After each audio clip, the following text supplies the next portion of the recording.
Wala nang intro-intro. Ang komentaryuhan natin, ang walang katapusang drama ni Imee Marcos, ang walang katapusang kaipokrituhan at kumikitang pagiging artista ni Imee Marcos. Alam mo, nakakabwisit yung mga style ni Imee, no? Nakakalungkot dahil tayo ay loyalista, pero binabanata natin siya dahil sa kanyang katangahan at kaipokritahan. Feeling artista na wala namang talent. So ito po, mayroon siyang message dito na siguro nakarating sa kanya yung mga sentimento ng mga loyalista, na mamonitor siguro ng mga alipores niya, ng mga palaka niya dyan sa paligid. Kaya itong Manang Imee ninyo, nag-react. Nakakalungkot dahil tayo bilang mga loyalista, nadadamay tayo sa kagagahan ni Imee, no? Sa sobra nating pagmamahal sa mga Marcos, humantong tayo sa punto na may isang Marcos na hindi na po katakatanggap ang attitude, sapagkat kahit anong balahura ng tao, ng mga Duterte sa kanyang ading, sa kanyang kapatid, patay malisya pa rin, no? Ang ipokrita. No, kaya nga yung tawag sa kanya ng iba, impacta, no? Retokada, impacta, ipokrita. Bahala na yung iba dyan. Kaya tayo nakikigaya na lang din sa sobrang inis natin, no? At saka sa sobrang galit natin sa kanya na tayo, pinaglalaban natin ng kanyang kapatid, samantalang siya, para lang na manalo siya, o mamamangka siya sa dalawang ilog. Magbalimbing ba? Sala sa init, sala sa lamig. Kung saan siya makabenepisyo, makakuha ng boto, andoon siya.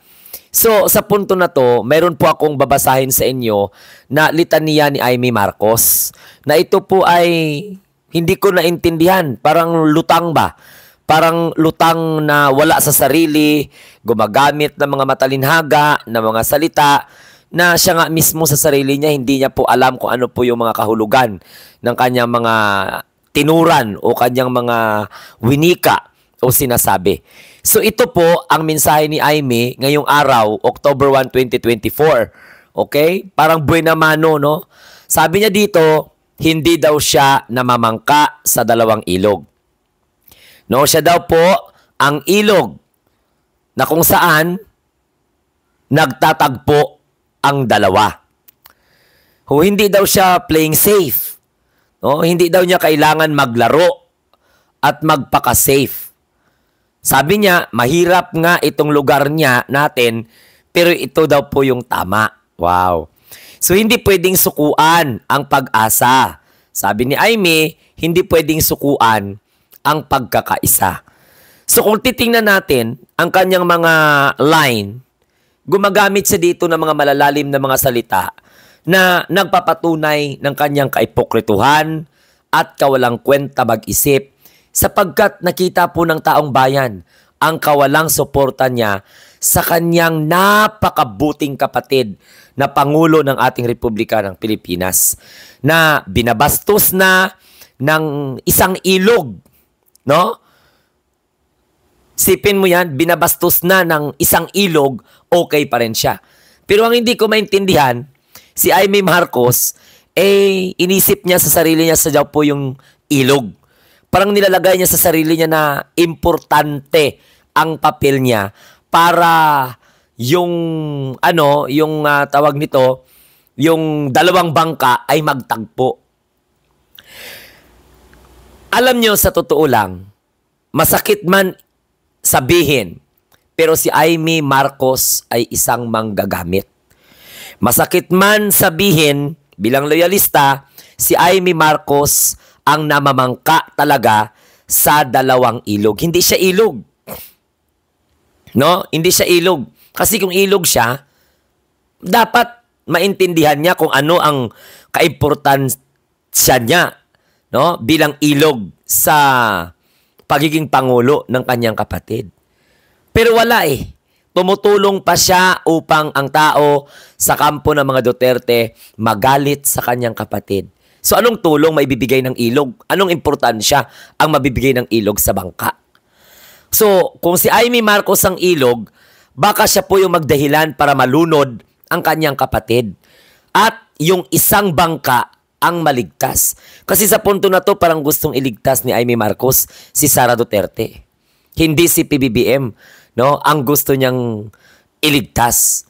Kaya naniniwala ako na si Amy Marcos na sabi niya, siya daw ay ilog, sige paniwalaan ko, siya yung ilog na magpapahamak sa isang bangka.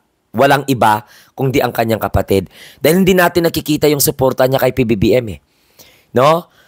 Yung sinabi niya na hindi siya playing safe, paano hindi niya masabing playing safe? Hindi na nga niya mabatikos, hindi nga makomentaryuhan ang pangbababoy, pangbabalahura, pangbabastos, paninira ng kampo ng mga Duterte na kung saan matunog at nakikita ng tao na kinikilingan niya doon. No? Sabi niya dito, hindi daw siya playing safe, hindi daw siya kailanman naglalaro at nagpapaka-safe. Anong tawag niya doon? Nagpapaka-ipokrita lang? Anong tingin niya sa ating mga Pilipino? Bobo? Gusto tayong gamitin ni Amy Marcos. Gusto tayong paniwalain ni Amy Marcos na mga loyalista na huwag kayong mag-alala. Mahal ko yung ading ko, mahal ko yung kapatid ko, poproteksyonan ko yung kapatid ko. Pero hindi eh. Siya yung ilog na lalamon upang bumulusok paibaba at malunod ang kanyang kapatid. Pero hindi natin yan pwedeng payagan. Patuloy tayong magmatsyag at patuloy tayong magbantay. Sabi ni Amy Marcos, mahirap na itong lugar niya. No? Pero sabi niya, tama daw po yung lugar na kinalalagyan niya. Paano ka nagiging tama? Ha? Kung ang mga kaalyado mo ngayon ay ang gustong magpabagsak sa kapatid mo na naghirap upang nang sa ganon ay pamunuan ng bansa na walang pag-iimbot at walang pag-aalinlangan. Nabulag si Amy Marcos sa suporta na hindi naman ibinigay sa kanya ng tulubusan ng kampo ng mga Duterte. As a matter of fact, kinakampanya nga siya ng ibang mga DDS vlogger na wag siyang iboto. Sa mga camping at mga dilawan, kinakampanya din siya na wag din siyang iboto. Sa mga loyalista ngayon, kinakampanya din natin siya na wag siyang iboto dahil nakikita natin ang pagiging balimbing, ang pagiging walang kwentang ilog ni Amy Marcos. Sabi pa niya dito, hindi pwedeng sukuan ng pag-asa. Siya po ang nagbibigay dahilan sa mga taong galit sa kapatid niya na walang pag-asa sa administrasyon na ito.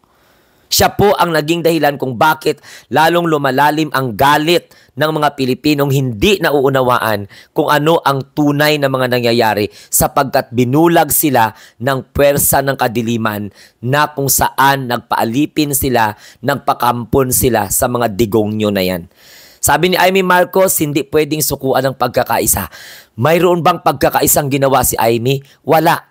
Amy Marcos now became a symbol of disunity. Hindi po natin nakikita na siya yung magiging reason para tayo ay magkakabuklod-buklod. Si Amy Marcos ay isa sa mga dahilan kung bakit patuloy tayo nagkakawatak-watak politikal sapagkat tinolerate niya ang kampo ng kabila, specifically itong mga kampo ng mga Duterte'ng gustong pabagsakin ang kanyang kapatid na ayaw po ng tunay na pagkakaisa, kundi doon pa rin sa walang kwentang unit team na puro personal vested interest ang pinapairal.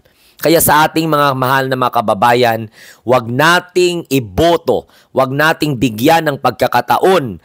Kahit tayo po ay mga Marcos loyalist, bigyan natin ng leksyon si Amy. Anyway, ito na yung pagkakataon para mamulat siya na sana ang kanyang pagiging ilog ay potensyal na makakatulong at makakapagbigay ng pag-asa upang makamit ang pagkakaisa sa Marcos administration. Pero mas kinikilingan pa ni Amy Marcos ang puwersa na gustong sirain ang tunay na naglingkod sa bayan, ang tunay na Pangulong minamahal ng sambayanang Pilipino. At yan ang hindi matanggap ni Amy Marcos. At yan ang hindi matanggap ng kampo na kung saan kinikilingan ni Amy Marcos. Nakakalungkot.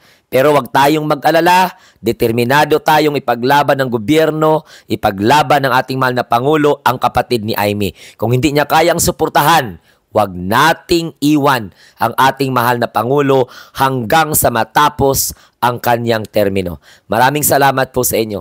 Have a nice day and God bless everyone. Don't forget to like, share, and subscribe upang nang sa ganon lumawak po itong channel ng Munting Tinig. Bye-bye and God bless everyone.